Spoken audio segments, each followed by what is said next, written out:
On the latest of Punk Noir magazine, got a good story going here. Or you want to call it a good story or a bad story? Either way, what's the thing? When you read noir, are you expecting a good story or a bad story? I guess you want both, don't you? Anyway, this story is called What the Barn Cats Taught Me by Wilson Koewing. It goes like, it's a short one. Just listen up. You're going to like the story, or you're going to hate it, one or the other. But you're going to want to hear it. Uncle Ronnie and Aunt May lived on a horse farm outside town. They had horses of their own, and people paid to board their horses there.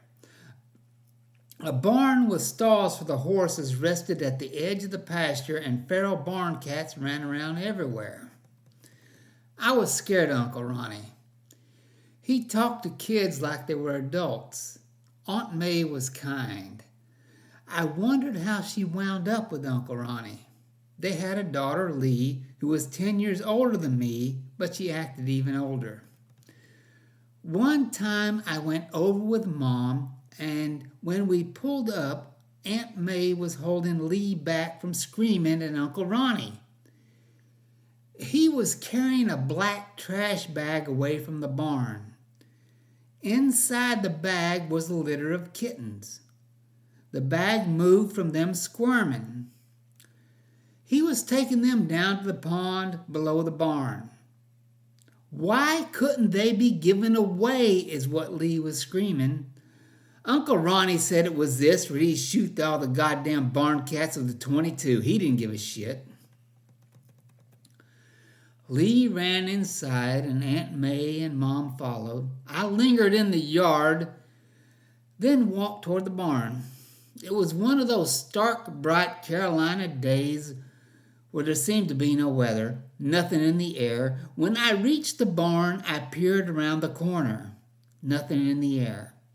When I reached the barn, I peered around the corner. Uncle Ronnie neared the pond. He carried the trash bag in one hand and a cinder block and a length of rope in the other. I moved closer and took cover behind an elm. He ran the rope through the cinder block and tied it around the trash bag.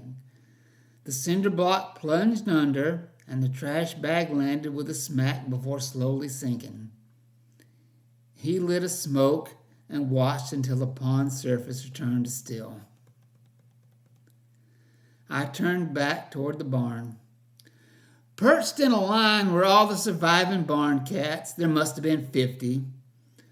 Worried Uncle Ronnie would see me, I ran at them and they scattered.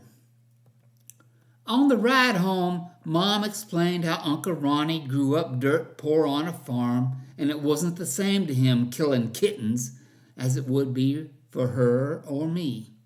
I said I understood, but exactly what I understood I couldn't say. Whatever it was, it didn't stop those kittens from keeping me awake at night. I'd imagined being in that trash bag, surrounded by darkness, feeling the weight of being pulled down, the sounds of the world fading.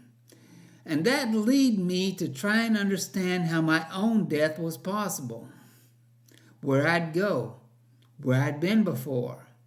I couldn't wrap my head around it.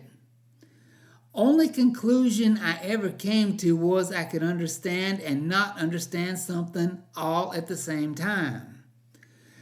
That to know was often to accept not knowing.